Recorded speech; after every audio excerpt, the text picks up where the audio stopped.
Okay, so good evening, everybody. So today this session is mainly to familiarize with system identification toolbox of MATLAB.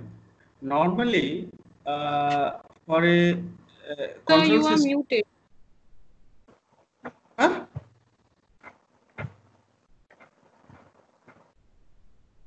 Are you all are able to hear me? Yes, sir. Yes, sir.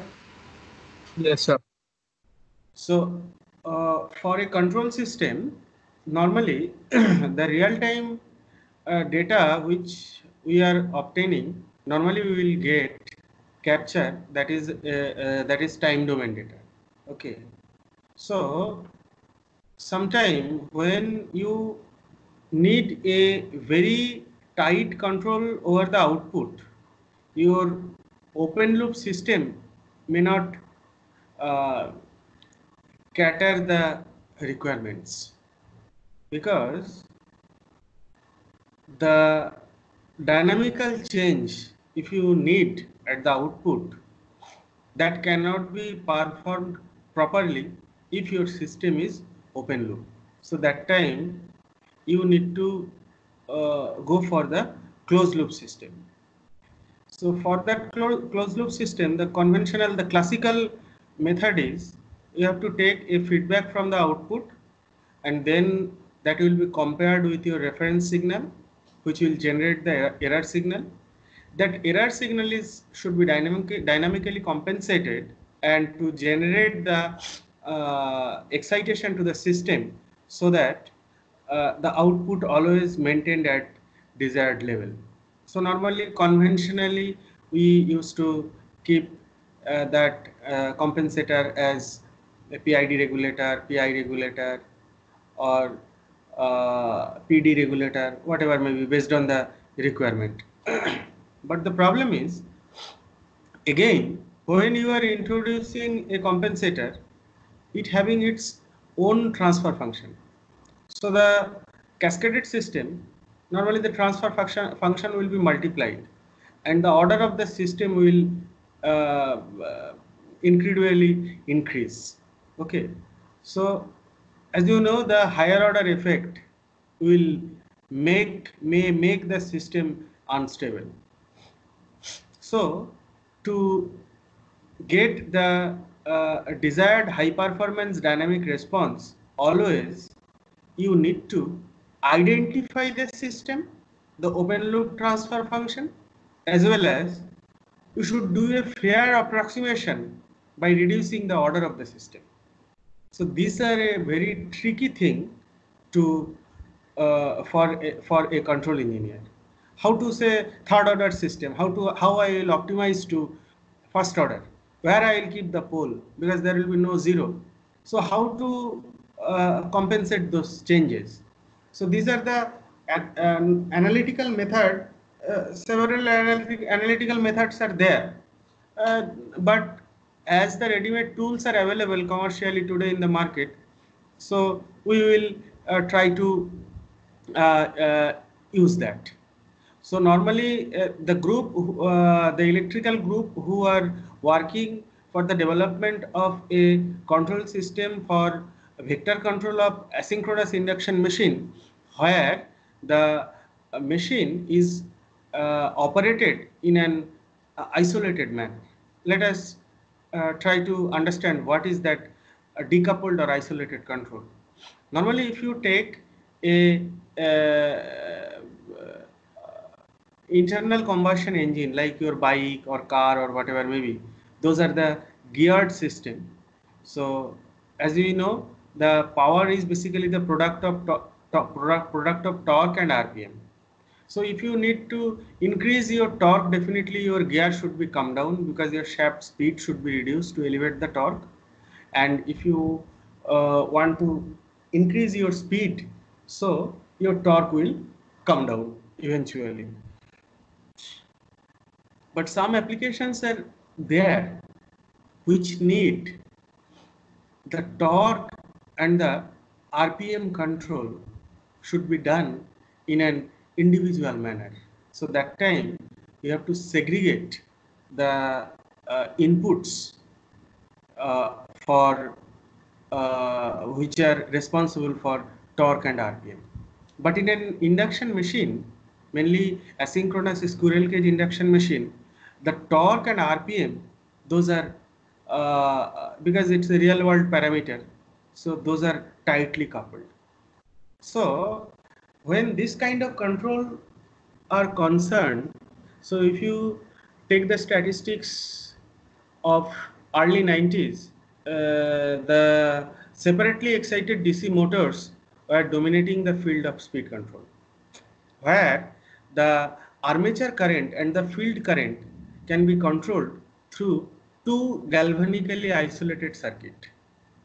So from the armature circuit, you can change the armature current, which will change the torque of the machine. And from the field side, if you change the field voltage or field current, so it will change the RPM. But that thing is not possible for induction machine. You can take one example. Suppose our ceiling fan or our any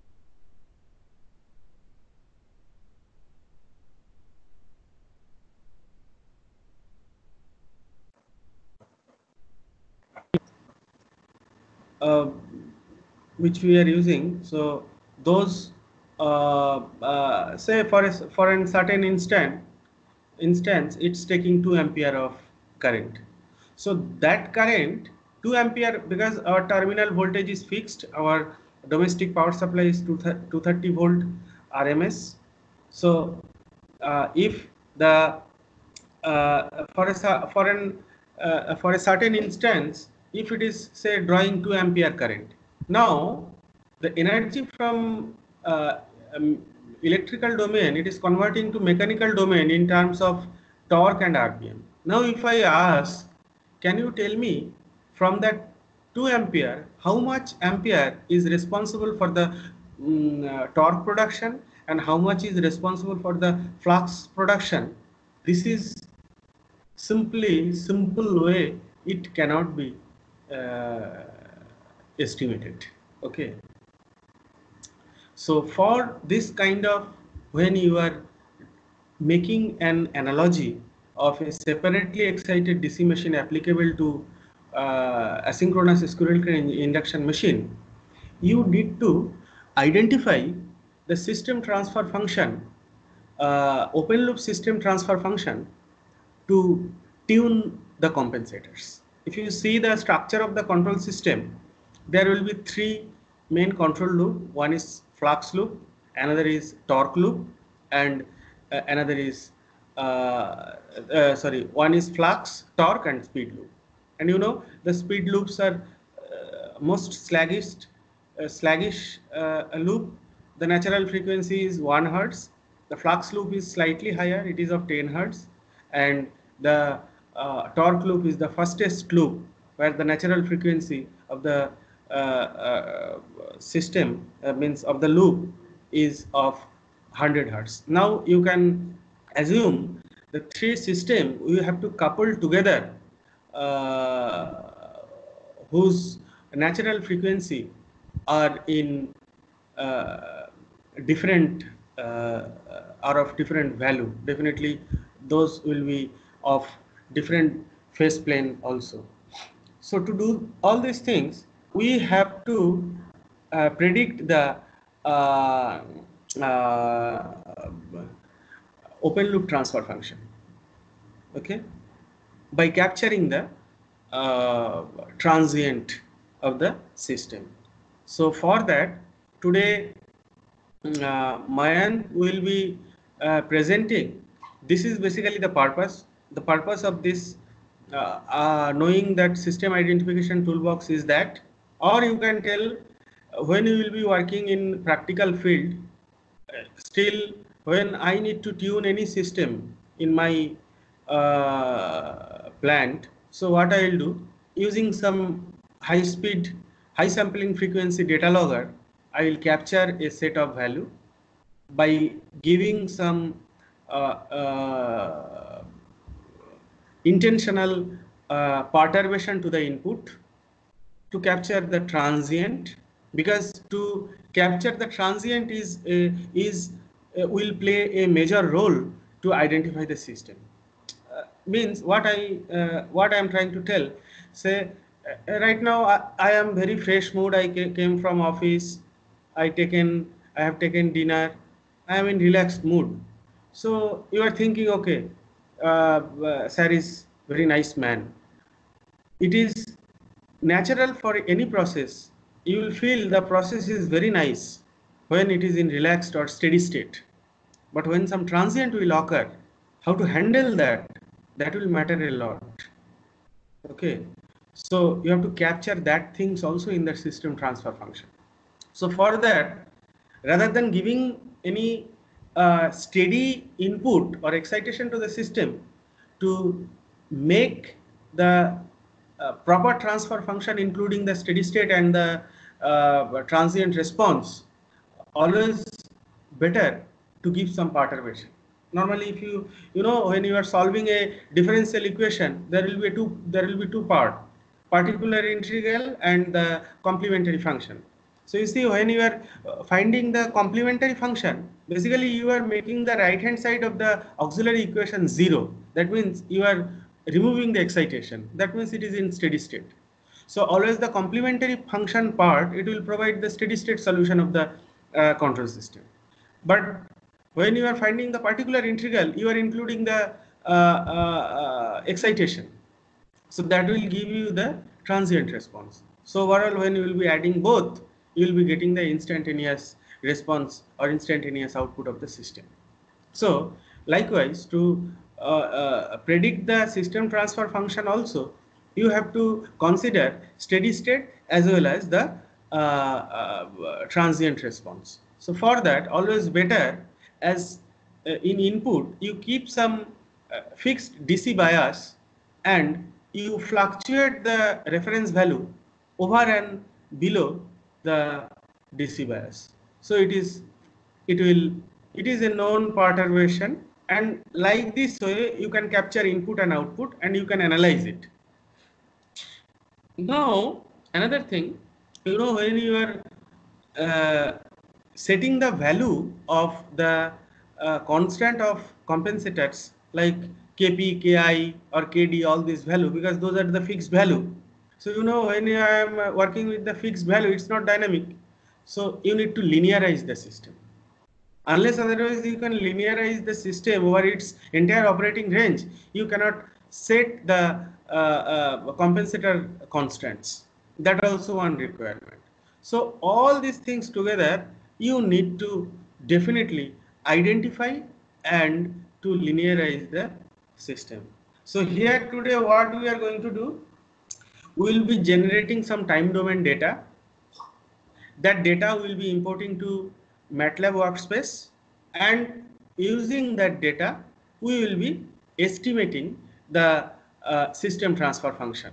So we will be taking first a known transfer function and we will give one known perturbation, and this input and output will be capturing in a Excel file. So same thing you can do in your practical work also. When you will be doing practically, when you will be working in some industry, suppose for a process your boss asks to tune the system, then you can use the same process. You can put a data logger at the input and the output, you capture it with a known sampling value, known sampling frequency. Then those Excel data you import to MATLAB workspace. You open system identification toolbox. You parameterize the toolbox as per your captured data. Then you estimate the transfer function and tune it. This is the process everybody will follow in industry. Okay, you can do that. So Mayank is going to show now a known transfer function. He will show you, and from that data with some perturbation at the input, he will capture input and output, and from those data he will again reconstruct the transfer function, and you will see both the actual whatever the known transfer function and the after identification, both are matching. So this it will be utilized later for our field oriented control of induction machine. So now I will request Mayank to share your screen and first present the PPT for the syntax and the methodology what you are going to adopt, and then do the show the live demo of your explanation. Thank you so much, sir. I'll begin with the presentation. You tell your name, year, and department, all these things. I am Mayank Agarwal. I am currently in the 5th semester of Instrumentation and Electronics Engineering, Jadavpur University. So I'll be presenting. On the system identification toolbox of MATLAB on how to obtain S-domain transfer function from time domain data.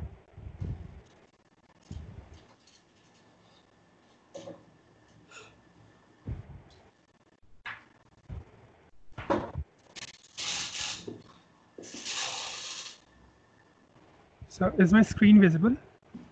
No.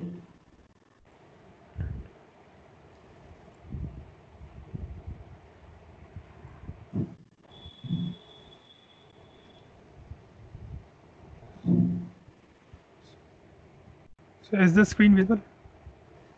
I cannot see. Other people, yeah, abhi aaya. Okay. All right. So let's begin. So the first step is to create a folder on the desktop. We have named it ident because ident is the command we'll be using in the MATLAB. So next step is to open the PSIM software that we are using, Power Simulator. In that software, we'll be creating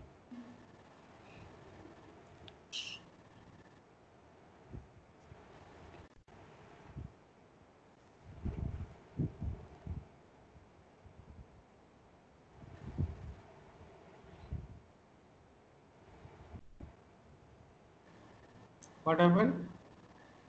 I think it's stuck. Just a second, I cannot.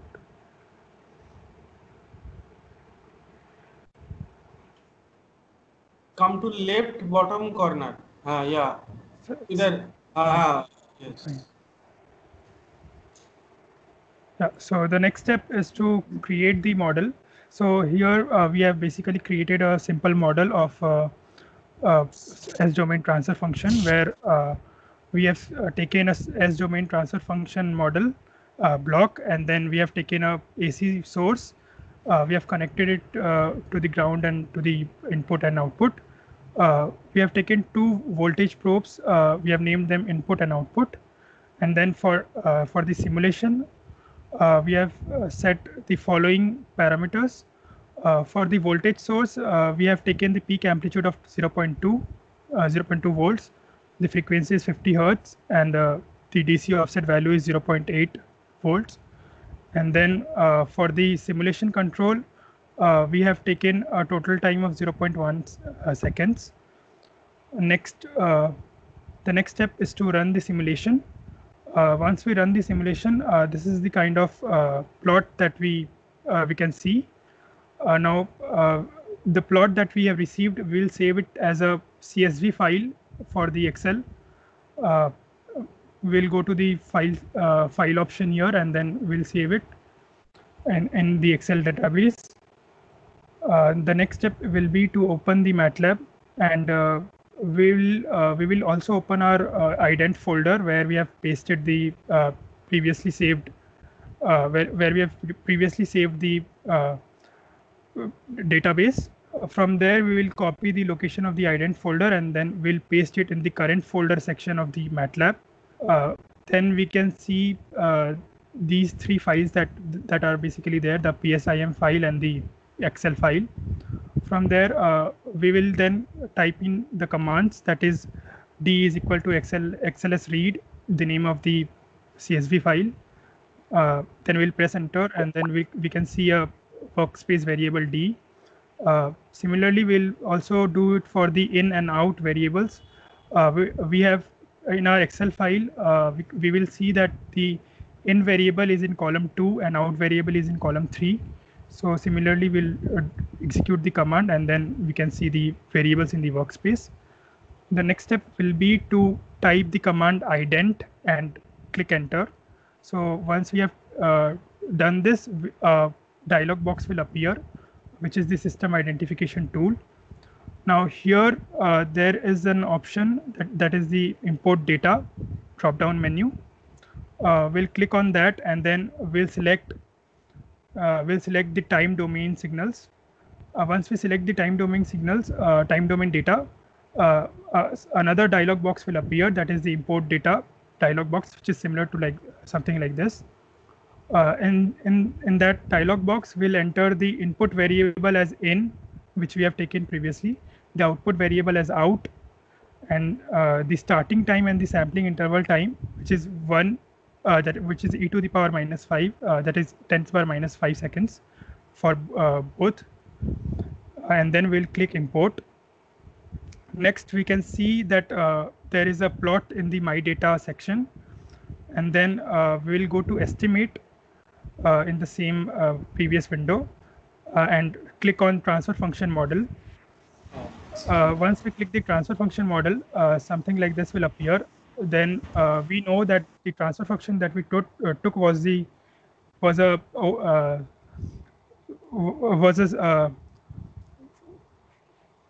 first order derivative, first order transfer function. So the number of poles will be 1 and the number of zeros will be 0. And then we'll click estimate. Next, we'll see that a plot will appear as transfer function 1. So once we click on the plot, we will see that a transfer function appears, that is 100 by s plus 100 here. And this is the transfer function that we previously took when we were simulating the model in the PSIM. And this is the same transfer function that we have obtained from the MATLAB as well, by just using the data set in the Excel. So this is the successfully obtained S-domain transfer function from a time domain data. So now let's see the live demo. I had a question regarding this. Over there, where you said that we start when we are taking of the data, we started from 10 to the power minus 5 and we have an interval of 10 to the power minus 5. Why are we taking it from 10 to the power minus 5? Yeah, so I'll just show you. When we do the live demo, no, what I will tell, first just you finish it, then explain sequentially. Hope your question will be answered when he will be doing the live demo. Mayank, you start to show from the scratch. You develop the model and explain there. It will be better. All people will understand. All right, sir. All right. So initially, I have already created an ident folder here. So I'll just go to the PSIM software and I'll do the simulation. So for this, let's create a file. We will take, we'll go to the library browser, which is here, and type in transfer function. So this is the S-domain transfer function we'll use. And then we'll take a voltage source from here. We'll also take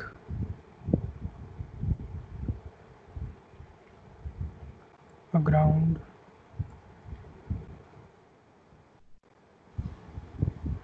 Let's just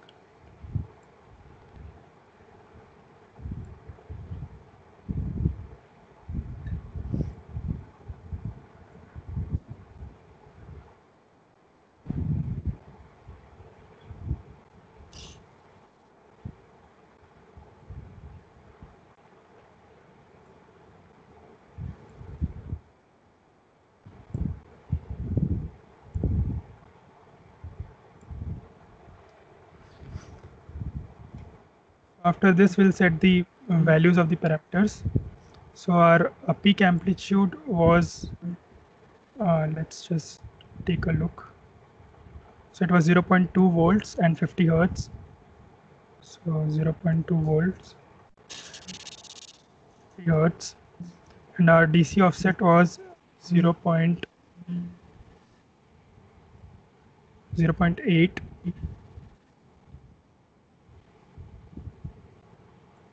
Next, the transfer function is You K. see here, So- here the transfer function is 1 by 0.01 s plus 1. So if you multiply numerator and denominator by 100, so it will be 100 by s plus 1.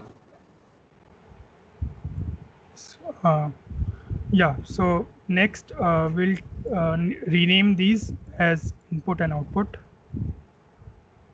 Input, display.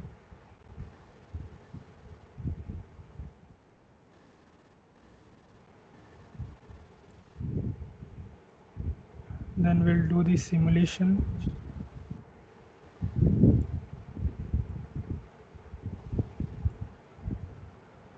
Here we'll take it 0.1 as our time. And then we'll run the model. Let's plot both of the variables. So this is the graph we have obtained. And now we'll save this as a CSV file. Let me take some name, as domain. We'll save it in the indent folder.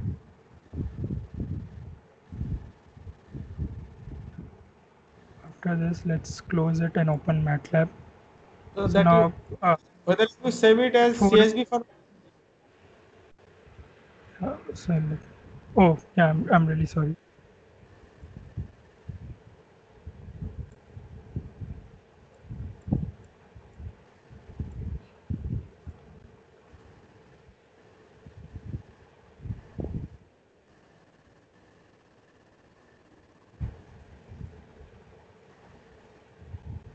Save. So now Now just to let's open first that file check you open the- that yeah, that Yeah. you open. So let's just check the columns. Here the time is the time starts from 10 power minus 5, and then the input is in column 2 and output is in column 3. This is important to know to execute the command in MATLAB. And so this is the data set. We'll open MATLAB. Just 1 minute, you just open your Excel file Yeah. and maximize it. Okay, you see here that the sampling time, the time started from 10 to the power minus 5, and every 10 to the power minus 5 second interval, the data has been captured. So the sampling time is 10 to the power minus 5. So data started at t is equal to 10 to the power minus 5, and your sampling frequency also 100 kilohertz. Okay. Now, this sampling selection of this sampling frequency will play a major role. Suppose any transient happening at the higher speed of this, so these things cannot capture the transient. So you should understand my occurrence of my process transient. So you should have one very basic idea about your process transient. So at least you know the sampling theorem. So normally people will take the sampling frequency of twice of the process disturbance to include the effect of the transient in the estimated transfer function. Okay, next. Yeah. So next we'll just go to the folder and we'll copy the location of the folder. We'll open MATLAB. Here in the current folder section, we'll paste the folder location and click enter. So now we can see the files that are here in the folder. We have saved this the name was given as domain 1. So let's type in the command t equals to xls read.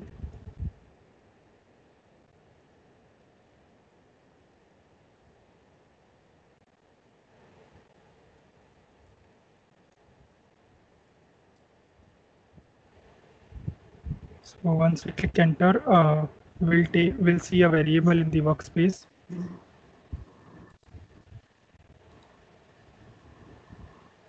Yeah, so it's here. Next in is equal to d. The input was in second column, so we'll take 2.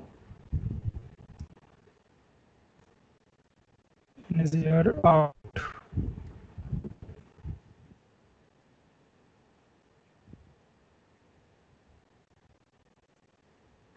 So we have all the 3 variables. Now we'll execute the command indent. Actually, this screen I think is stuck there. I'm not able to. Oh, 1 second. Is it visible? Visible, but all can able to see that screen, whatever he is typing. No, sir. No, the sir, his has screen No, is sir. stuck, sir. Yeah, it's No, sir, it's stuck. stuck. So Mine tried to stop presenting and then try to re-present again. and you stop the screen sharing and again you start screen sharing. I think your connection. Yeah, now it is. Now it's coming. Now it's coming. Is it visible? Yeah, Is it visible? yeah. Yeah. Yes, yes. Okay. So we have executed the 3 commands. We have obtained the 3 variables. Now we'll execute indent. Just a caution here, indent is a old command, so it doesn't support in this version, but it will work, however. So this is the warning it will show, but it will still work. I think your connection slight slow. So is it visible, the screen? Yeah, visible. Yeah. So this is the dialog box. Now here the import data will select time domain data, and this appears. Here input variable is in, output variable is out, and the sampling time is 1e to the power -5.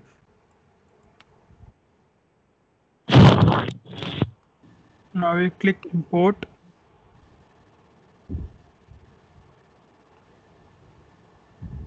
So we have obtained a plot here. Now we'll click estimate transfer function models. So here the number of poles is 1, number of zeros is 0. Estimate.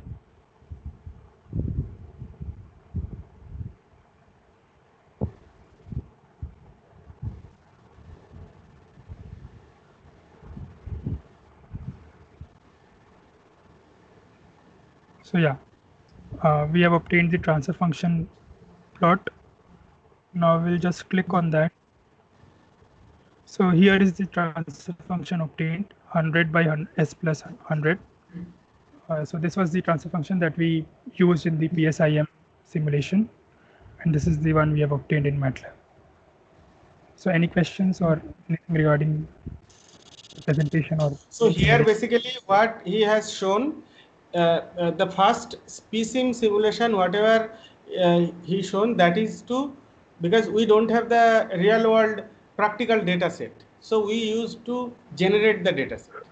And whatever the transfer function we used, basically that we, when we will be capturing the data, we may not be knowing it. But here what we are trying to show, we have tried to show that from a known transfer function, we captured the data, time domain data, and with only the time domain data, we are able to reconstruct the transfer function.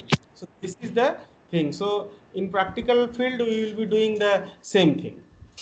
Now, anybody, any question? If there is any question, you can ask.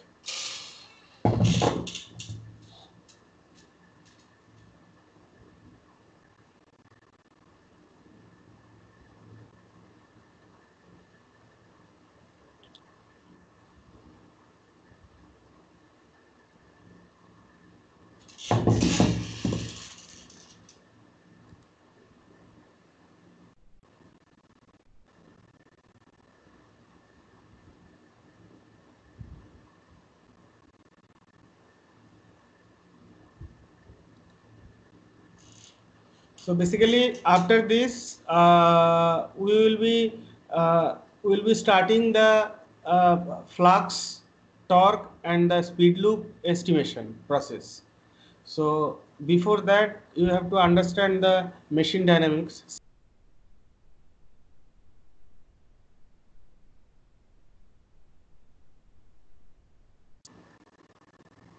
So for that, the electrical people will be involving more. So from the dynamic modeling of machine, you have to generate the data set, and from the data set, same way, each loop you have to estimate. After estimating, I will show you how to tune the compensator using Simulink PID toolbox. So once that is over, then we will be cross-checking. We will be taking one arbitrary system, and that system will be first by black box tuning. Those are like Cohen-Kuhn or Ziegler-Nichols. All this method we are using, and we will be tuned.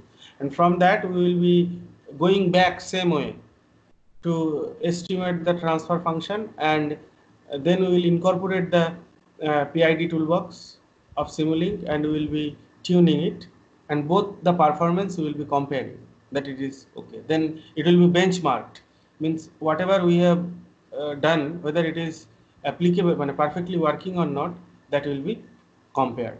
So this is the step, and this will be the people, the electrical batch, who are developing the controller for that induction machine. So that time, this, when we will be tuning that controller, that time this concept will be highly required. So for that only I started this group. Main target of the group is to create this group is that one only. So this group will be helping that FOC group. This is the thing. So hope I think there will be no question. So should I terminate the session? Yes, sir, no problem. Yes, sir. Okay. So thank you so much. Thank you for joining. Okay. Take care. Good night. Bye.